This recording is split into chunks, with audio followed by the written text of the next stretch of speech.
Today is Monday. I skipped yesterday, but today it's nighttime now. But today we picked up a trailer at Michelin in Woodruff, something like that. Yes, South Carolina. Yeah, South Carolina. And we're taking it up to Illinois near Chicago. We've done the run before, and we're probably going to hit a little weather, but it's still better than Wyoming, or all you have to do is Google accidents in Wyoming right now, and it's a shit show.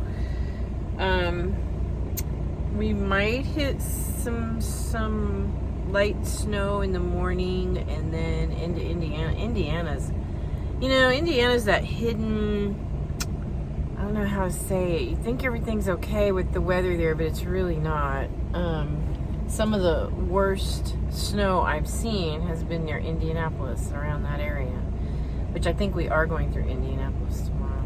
But anyway, so today we picked up a trailer at Michelin in South Carolina, and what has happened so often is the mud flaps get damaged a lot of times by the yard jockeys or the yard dogs or the guys that move the trailers around. They're just in their little, it's like a mini tractor, and it raises they don't even have to get out and do anything with the landing gear or anything like that. They just back up to the trailer and lift it, and that way they can pull it. They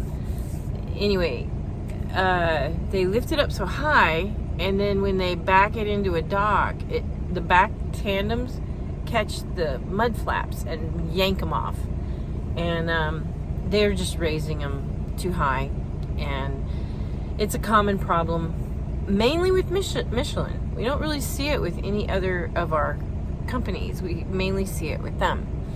And once again today, I'm going to put a picture in here of what happened to the damage, and they don't pay for that.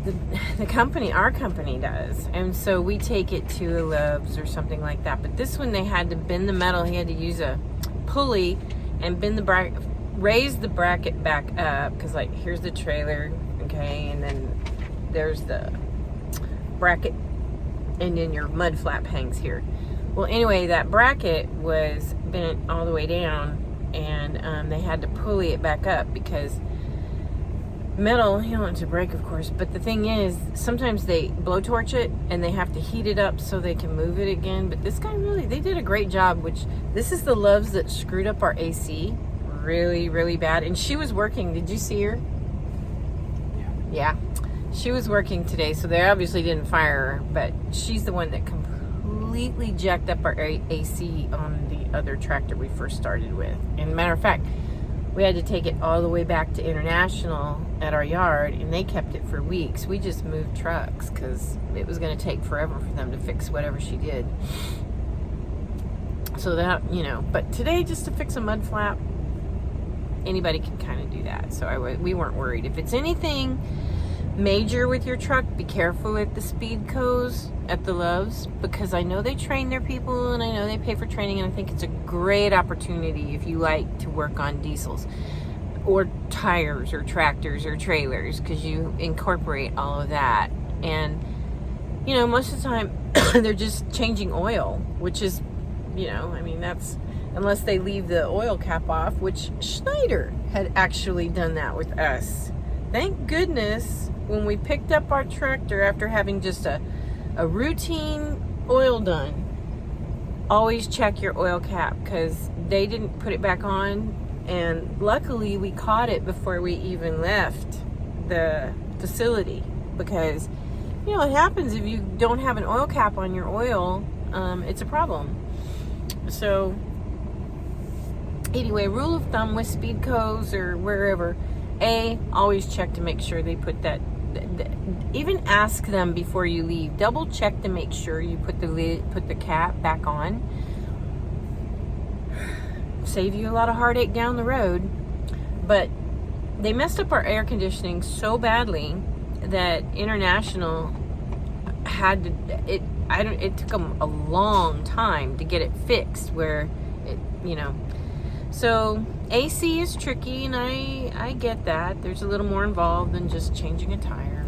But anyway, Speedco hires people, and I don't know, we'll just, they actually got us in and out about hour and a half, maybe about an hour and a half. They got us out of the shop fixing it, and that's fast for them. So we're heading up to Chicago. So I want to talk about the mud flap. Always do your pre-trip. And yes, missing a mud flap on your tandem back in the back is a DOT violation. Now, if you have a trailer connected, the mud flaps that are behind your drives, the tractor, because remember the very front wheels are steers. They steer the truck. We call them steers. The ones in the middle are called the drives because they drive the truck. And then of course at the very back are just trailer tandems, and they're so.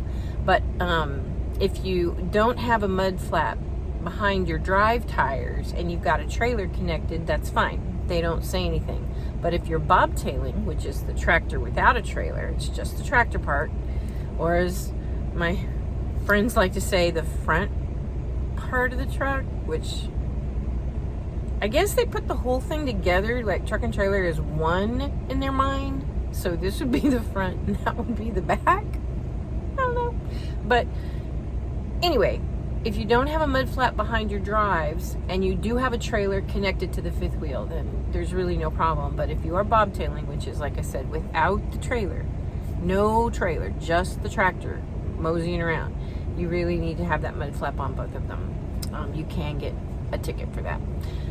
So anyway, we went to Speedco and got it fixed. Took about an hour and a half, but it was enough to throw Mark, who'd been up since 6:30 this morning, behind, and a little bit, because you're just tired. It breaks your momentum. It breaks everything when you have to sit for an hour and a half. So anyways, he's looking up where our load goes in Chicago. Chicago is tricky. Chicago is very tricky. Please get out your atlas and look at, like I showed you in previous videos, go back and look that one up about the atlas, things to have in your truck at all times. A current, or at least within 2 to 3 years, atlas is really ideal because you can look it up on your phone. You can have the truck GPS thing that's $800 or whatever, but if you can't see it on the map and understand where it is you're going, the GPS, you scroll out, you scroll in, you move it around. To me, it's really not a big help that way. It is in the moment, I guess, but if you've got time before your next load or whenever you stop to take your break, get your atlas out and look at it, because Chicago has got low bridges. They've got no truck routes. Cities like that, Detroit, Cincinnati, Chicago, a lot of cities were not meant for 73-foot tractor trailer. They were meant for 45 or smaller. So your box truck or a small trailer. They were meant for those for years, and they've never updated it in some areas for you to get in and out easily. So Jersey's way bad. But take a look at your atlas. Low bridges, please do not ever look at it and say, I'm going to eyeball this and I think I can make it. It will open you like a can opener if you go under that. So 13.6 is by law. What we look for is 13 feet 6 inches. That's your average, not your oversized, but your average truck and trailer is 13.6. And if it says 13.6, I think we've gone under a few of those because they are off. They do give about an inch, and sometimes you can let your airbags out to kind of drop you down a little bit, but it's just to me, it's way too much of a risk to do that. And Texarkana, there's another low bridge in Texarkana that we came up on that we had to reverse and back up and go another way. So we just don't chance them with low bridges, and you shouldn't either. But get out, look at your Chicago area map, or whatever big city you're delivering to. We're looking up for a pickup. We know where we're going to deliver. It's our pickup that we've never been to before. It's a brand new client. So there's that. But the mud flaps, gotta take a look on those. I've had them barely hanging on, like 2 bolts holding it on. But if the mud flap is back there and it's working, it's not, you know, a lot of times a blowout, if you have a blowout in the back with your your tandems, if it's a rear, it will catch up on those brackets or catch up in the mud flap, and it'll just bend them all to crazy. So do your pre-trip, go around, look, and make sure the mud flaps are okay. If you're questionable, your company will replace them, because it's something that's so sensible to do instead of get a fix-it ticket that now you have to sign, and it goes on your record as, well, it may or may not, as a fix-it ticket, mechanical, but your company gets dinged for that no matter what. So keep it good. Take a look at it. Save yourself some heartache when you're out there. And we're gonna call it a night. We have a busy day tomorrow, and Mark's eating his chicken salad sandwich. I had Hardee's earlier. I had a half of their Frisco burger. Then I saw this one they have new that's the pork roast Frisco burger. There's a lot going on with that. It had pork, salad dressing, coleslaw, onion rings, barbecue sauce, cheese, and 2 helpings of pork. I don't know, just I asked the lady, I was like, my gosh, there's a lot going on with that burger just from the picture. And she read everything that was in it, and I was like, no, I think I'll just take a normal burger, because we don't have those very often, so it's kind of a treat. Anyway, it was good, and he's going to eat his chicken salad sandwich, and about ready to call it a night. Just be safe out there. We're keep you updated. We're heading into a little bit of weather, but I'm not too worried about it. If Mark's not worried about it, then I'm not worried about it.